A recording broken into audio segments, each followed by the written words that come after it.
ഞാൻ ഇന്ന് ഈ ഫോട്ടോ കണ്ടപ്പോ ഞെട്ടിപ്പോയി. ഇത് ആശ ചേച്ചി തന്നെയാണോ എന്ന്. അതെ, പട്ടിണിയും പരിവട്ടാണ് മോളെ.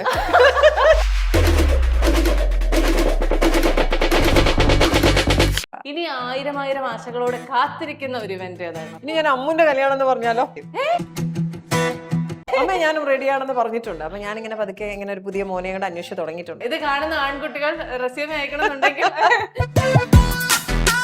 Please contact ആശിശരത്ത് Instagram. ആശിശരത്ത് കല്യാണം കഴിച്ചു വന്നപ്പോഴത്തേക്കും ചേച്ചിക്ക് അനുഭവപ്പെട്ട ഒരു ഡിഫിക്കൽട്ടി എന്തായിരുന്നു ചേച്ചി? എല്ലാം വ്യത്യാസമായിരുന്നു വീണ. കേരളത്തിൽ ജനിച്ച് വളർന്ന ഞാൻ നേരെ പോയത് നാസിക്കിലാണ്. കാരണം നമ്മള് കുത്തരിയല്ലേ ഉണ്ണുന്നത്.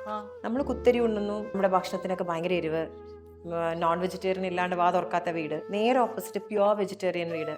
മധുരം, അവരുടെ കറികൾക്കൊക്കെ മധുരമാണ്. അമ്മ ഇപ്പൊ സാമ്പാർ ഉണ്ടാക്കിയാൽ ഒരു സ്പൂൺ പഞ്ചസാരയുണ്ട്. സ്വീറ്റ് ആണ് അവരുടെ ഭക്ഷണമൊക്കെ.